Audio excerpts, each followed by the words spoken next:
She left the bank, her dream dismissed with the cold words, "This isn't convincing enough." Watching the manager warmly greet other clients, she felt a fire ignite within her. What Latisha did next would change everything, for her and for the bank. But let's start at the beginning. Latisha Walker, a young black woman with unwavering determination, walked into the bank that morning carrying not just a folder of documents, but the weight of months of hard work and a lifetime of dreams. Her boutique clothing store wasn't just an idea. It was a vision, carefully crafted with meticulous planning, market research, and financial projections. Every detail had been refined, and she felt ready to take the next big step toward turning her dream into reality. The air inside the bank was sterile, filled with the soft hum of computers and the occasional shuffle of papers. Latisha's confidence carried her to the desk of Mr. Richardson, the bank manager. Middle-aged, with an air of detached authority, he glanced up at her briefly, then down at the folder she handed him. Her heart raced as he flipped through the pages, waiting for him to acknowledge her effort, her vision, her worth. But his words hit like a slap. "Your proposal isn't convincing, Ms. Walker," he said, his tone flat, his eyes barely lifting to meet hers. For a moment, she froze, the words echoing in her mind. Her proposal wasn't convincing? She thought of the endless nights spent working on it, of the research she'd done to ensure every number made sense, of the passion that had fueled her through every challenge. It wasn't just rejection, it was dismissal. As Mr. Richardson moved on to greet the next client with a warm smile, Latisha stood there, clutching her folder tightly. She noticed the contrast immediately, the ease, the friendliness with which he interacted with others who looked nothing like her. The message wasn't spoken, but it was clear. Her confidence had brought her through those doors, but now humiliation and anger accompanied her as she walked out. The sting of rejection burned, but as she stepped onto the sidewalk, a fire began to take its place. This wasn't over, not by a long shot. Out on the street, Latisha stopped, her chest heaving as she fought to hold back the tears threatening to spill over. The world around her seemed to blur. Cars rushed past. People walked by without noticing her turmoil. But inside, everything felt still, weighed down by the heavy ache of disappointment. She clutched the folder to her chest, as if it could shield her from the sting of rejection. All those late nights fine-tuning her business plan, every detail carefully crafted to perfection. Was it all for nothing? This wasn't just about being told no. It wasn't simply professional rejection. It felt personal, like the life she envisioned for herself had been deemed unworthy by someone who didn't even care enough to give her a chance. The humiliation was raw, and the pain ran deep. When Latisha arrived home, the familiar comfort of her mother's kitchen offered little relief at first. She slumped into a chair, the folder now forgotten on the table, and let the tears flow. Between shaky breaths, she told her mother what had happened at the bank, how Mr. Richardson barely glanced at her proposal, how his cold words seemed to cut deeper than any critique of her work should have. Her mother listened quietly, her face calm but resolute. A woman who had faced her own battles against injustice, she understood the pain Latisha was feeling. She reached out, her hand warm and steady on Latisha's shoulder. "Baby, this isn't the end," she said firmly, her voice a mixture of compassion and strength. "You've got every right to fight for what's yours. Don't let them tell you no." Something about her mother's words, a truth spoken with conviction, lit a spark in Latisha. Wiping her tears, she straightened in her chair. Giving up wasn't an option.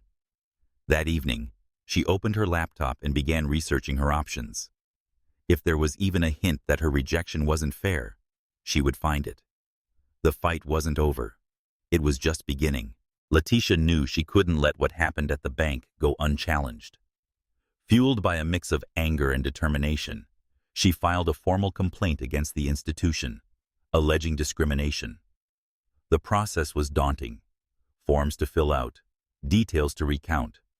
But Latisha wasn't going to back down. She sought legal advice, and her lawyer, an experienced advocate for civil rights, supported her claim, emphasizing the importance of shining a light on systemic biases. Encouraged by her legal team, Latisha took a bold step. She shared her story on social media.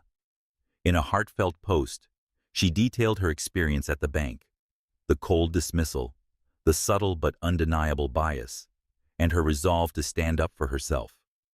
Her words struck a chord, and within hours, the post began to spread. Comments flooded in from people who had faced similar injustices. Some were women who'd been told their dreams were unrealistic. Others were minorities who felt their worth had been judged by their appearance before anyone even glanced at their proposals. Within days, Latisha's story went viral. Hashtags emerged, calls for accountability grew louder, and journalists began reaching out for interviews. The mounting public pressure forced the bank to respond.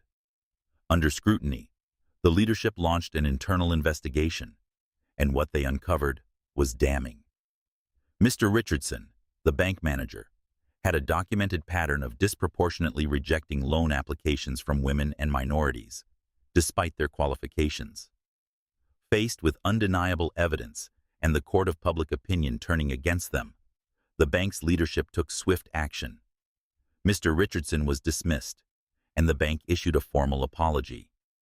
They also announced a new initiative to support minority-owned businesses, though many saw it as an attempt to salvage their reputation.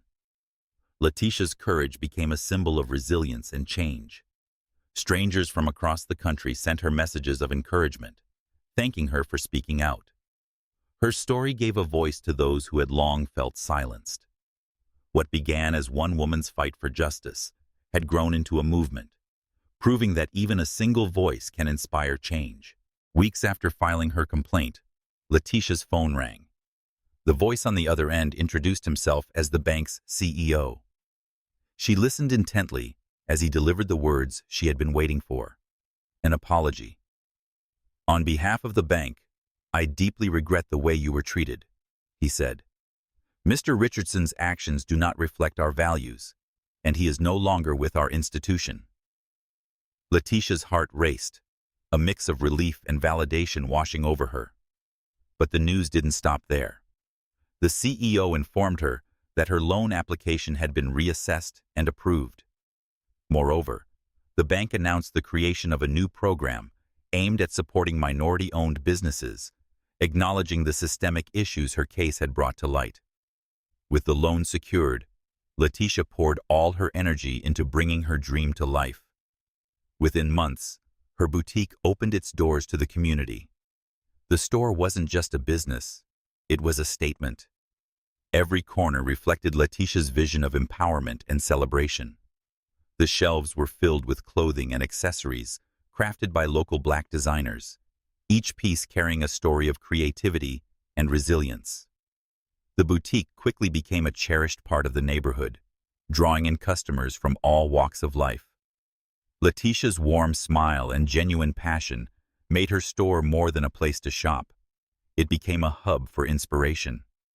When a local news station reached out for an interview, Latisha sat down in front of the cameras with pride. She shared her story, from the pain of rejection to the triumph of achieving her goal. "This isn't just my victory," she said, her voice steady, her smile radiant. "It's a victory for everyone who's ever been told they don't belong.